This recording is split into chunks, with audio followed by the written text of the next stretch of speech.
तुलसीदास कहते हैं वशीकरण मंत्र यही है, कठोर बोलना छोड़ दो। और नीति शास्त्र में लिखा जो कठोर बोलता है उसको लक्ष्मी छोड़ देती है। कटुका चबाणी, मधुर बोलने की आदत बनाओ और सारा जीवन आदतों में बंधा हुआ है। आपका शरीर भी आदत पकड़ता है, मन भी आदत पकड़ता है और आपका जो वाणी है ये भी आदत पकड़ती है। ये सब आदतों के जाल में तुम बंधे हुए। जैसी बोलने की आदत बना लो वैसा बोलते रहोगे आप, जैसा खाने पीने का आदत बना लो वैसा खान पान करते रहोगे, जैसी संगत में बैठने की आदत बना लो वैसी संगत में बैठते रहोगे। आदतों को सुधारना ही देवता का लक्षण है। आदत जरा सुधार लो बस हो गया भजन, मन की तरंग मार लो बस हो गया भजन।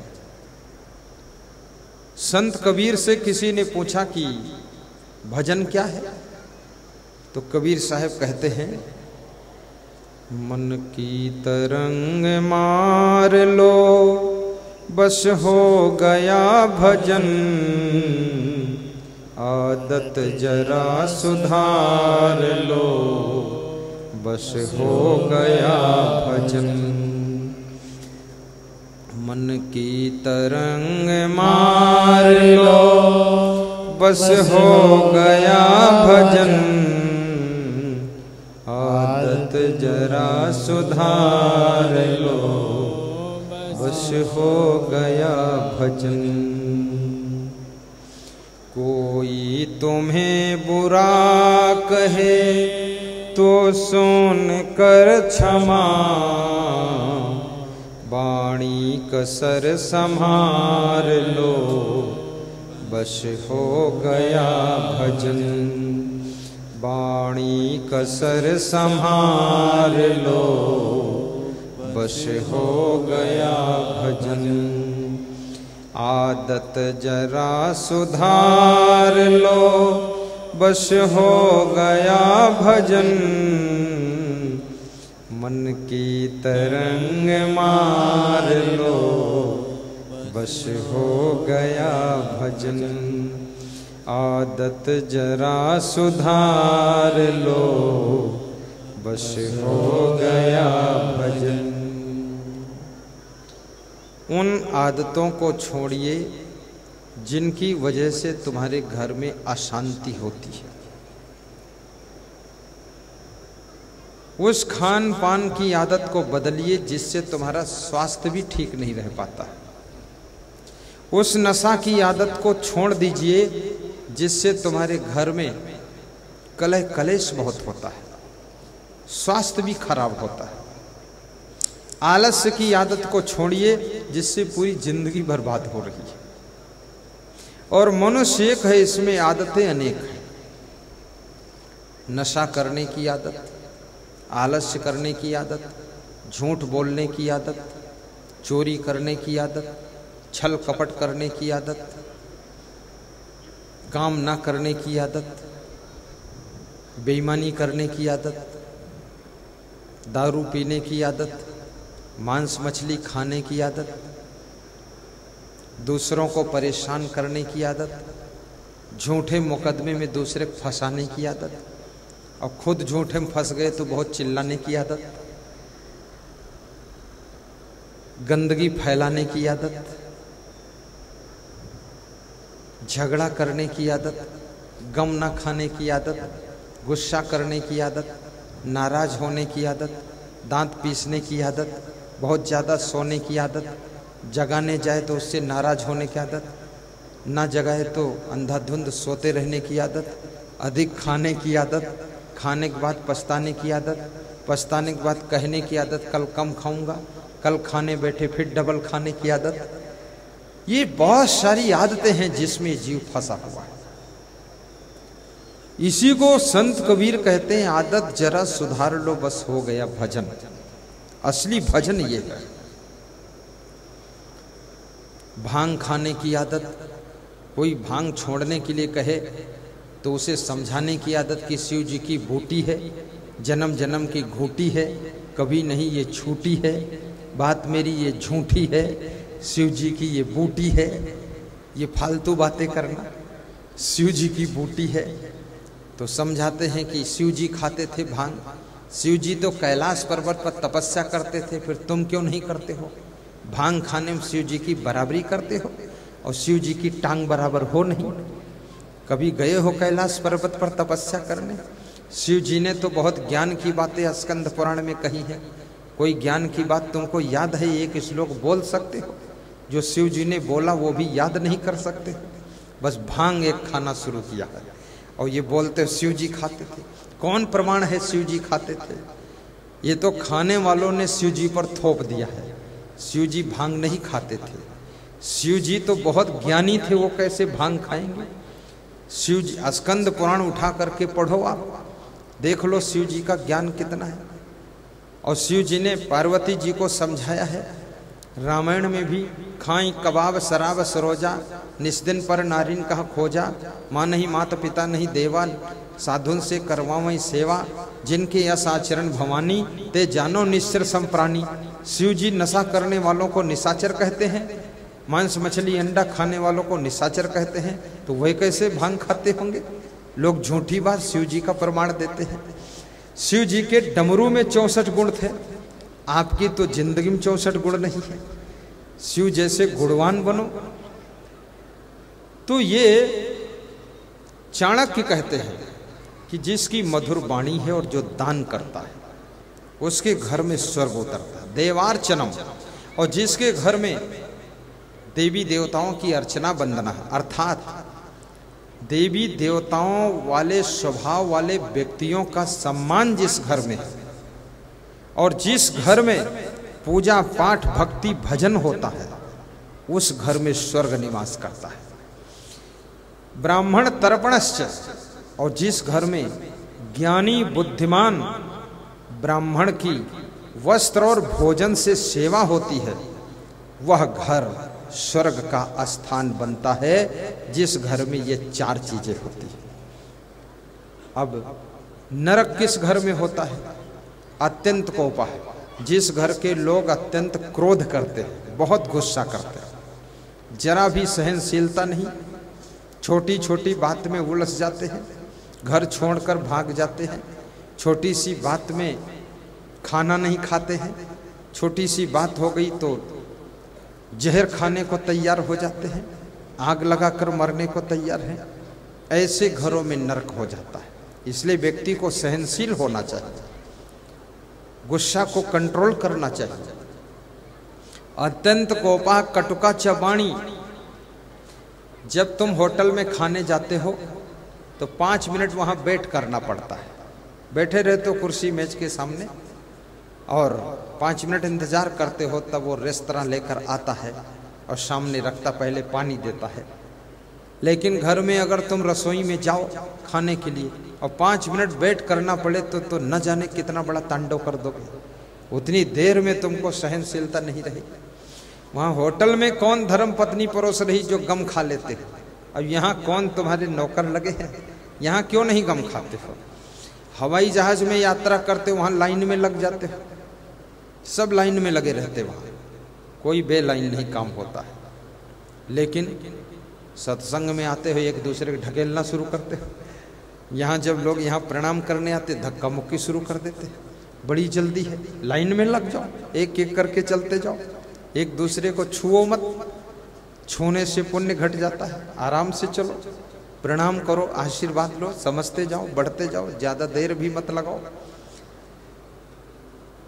तो ये आदमी के अंदर तसल्ली होना चाहिए, गम खाना चाहिए इसको। अत्यंत कोपा कटुका चवाणी, और जिसकी कड़ुई वाणी है, कठोर बोलता है, उसके घर में नरक हो जाता है। दरिद्रता जा सुजनेश वैरम, और जिसके घर में दरिद्र है, बहुत गरीबी है, बहुत परेशानी है, उसके घर में भी नरक जैसा वातावरण बन जाता है। इसलिए कभी दरिद्र नहीं आना चाहिए। ऐसा मेहनत करो, परिश्रम करो, सही डिसीजन लो, सही कार्य करो। सुजनेश वैरम, जो आत्मी जनों से बैर करता है, भाइयों से बैर, पड़ोसियों से प्रेम, देवरानी से प्रेम नहीं करते हैं, और पड़ोसी स्त्री कोई मंथरा मिल गई उससे प्रेम करते हैं। ऐसे घरों में नरक हो जाता है।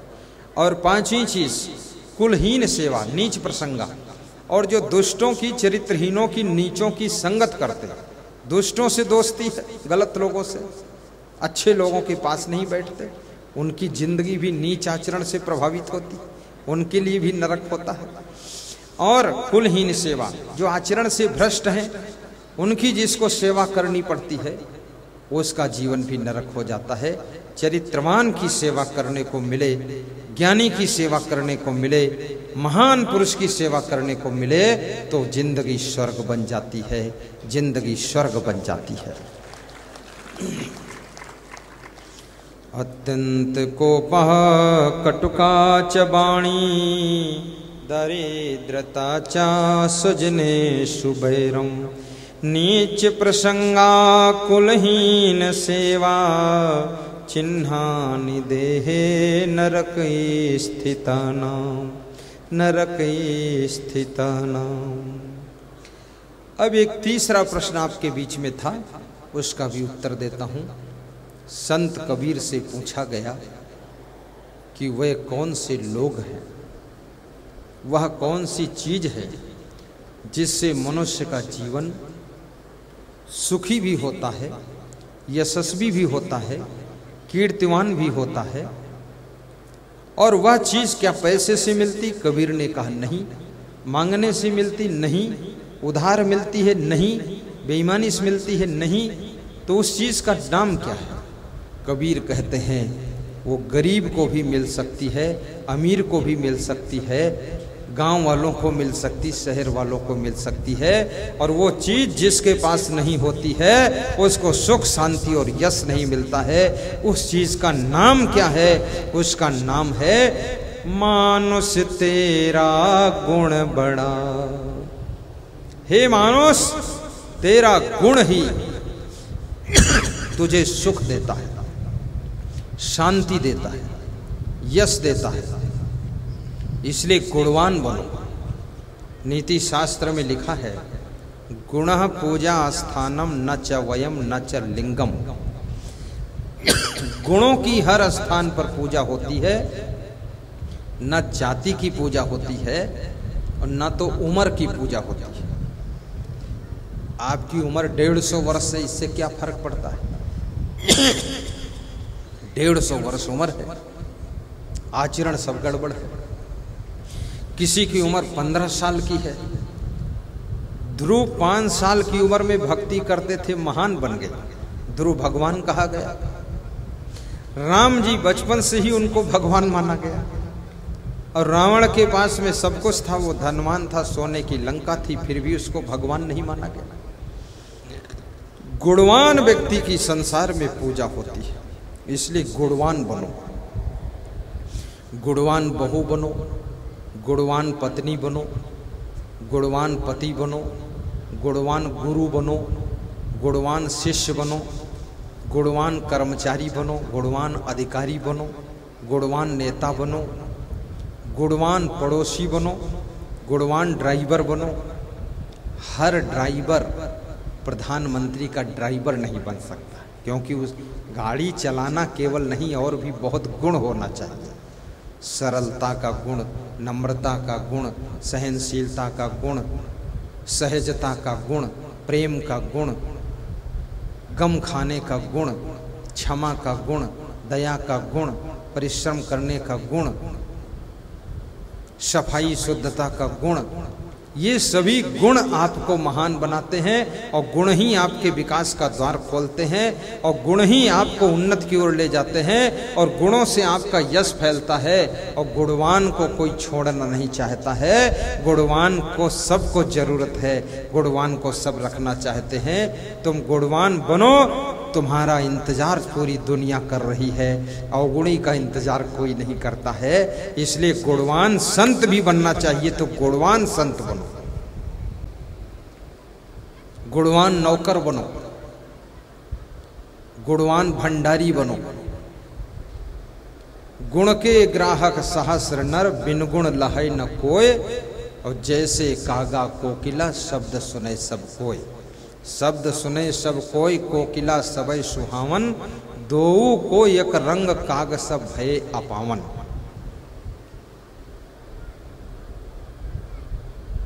गुण के ग्राहक सहस्र नर, एकोपि गुणवान पुत्रो निर्गुणश्च सतैवरः। एकश्चंद्रस्तमो हंति नच तारा सहस्रशः। एक गुणवान पुत्र काफी है आपके कुल को तारने के लिए, ना कि सैकड़ों हजारों अवगुणी पुत्र।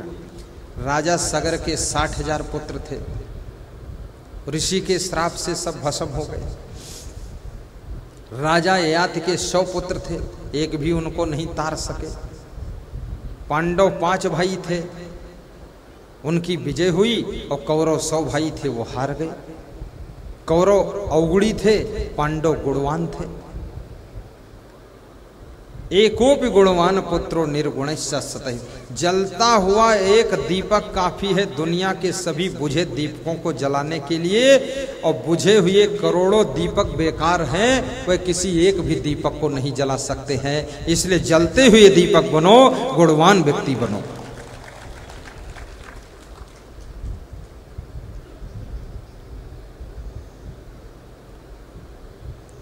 फल विहीन वृक्ष को पंछी छोड़ देते हैं, छाया विहीन वृक्ष को पथिक छोड़ देता है, जल विहीन कुएं को प्यासा छोड़ देता है, और गुण विहीन मनुष्य को पूरा संसार छोड़ देता है।